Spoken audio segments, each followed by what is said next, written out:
qorraxdu waa mid ka mid ah xidigaha koonka waana ubuucda nidaam qorraxeedka ama solar systemka. haddaba waxaan muuqaalkan jawaab cilmiyeysan ugu raadinaynaa sababaha midabka cirku u yahay buluug.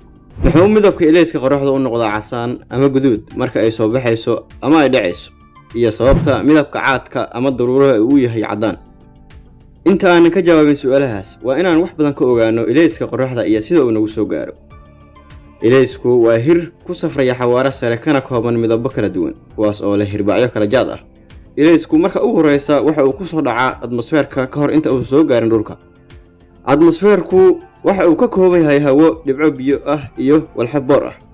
falaaraha ilayska qorraxdu marka ay ku soo dhacaan moleculeska hawada ee atmosfeerka oo ka kooban oxygen iyo nitrogen, waxa ay kala firdhinayaan midabka uu ka kooban yahay ilayska jihooyin kala duwan.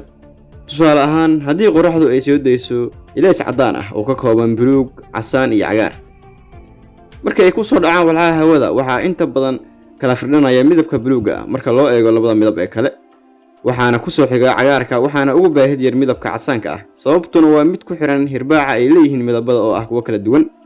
midabka buluugga ayaa ugu hirbaac yar, waxaana ugu hirbaac badan midabka casaanka ah ama guduudka. markasta oo hirbaaca midabku yar yahay waa markasta uu hawada saa'id ugu firdhado, waana sababta uu cirku u yahay mid buluug ah.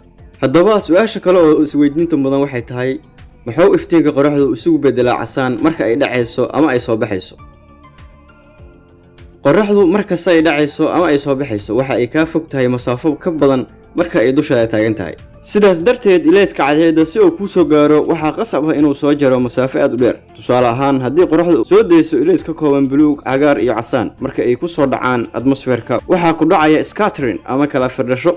waxaana horey u soo xusnay in midabka buluugga ah uu aad u kala firdhanayo. sidoo kale cagaarka ayaa kala firdhanaya in ka yar buluugga, waxaana ugu firdhashay yar casaanka ama guduudka, taas oo sababaysa inuu ku soo gaaro ilayska wata midabka casaanka ah.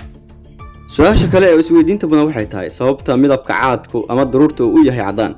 caadku wuxuu ka kooban yahay biyo iyo walxo boor ah ama dusty particles. haddaba markii ilayska cadceeddu uu ku soo dhaco walxaha ka samaysan boorka, waxay si isku mid ah u firdhinayaan midabada uu ka kooban yahay ilayska, taas oo sababaysa in ilayska wata midabka caddaanka ah uu ka soo gudbo caadka, sidaasna ay ku noqoto daruurtu mid caddaan ah.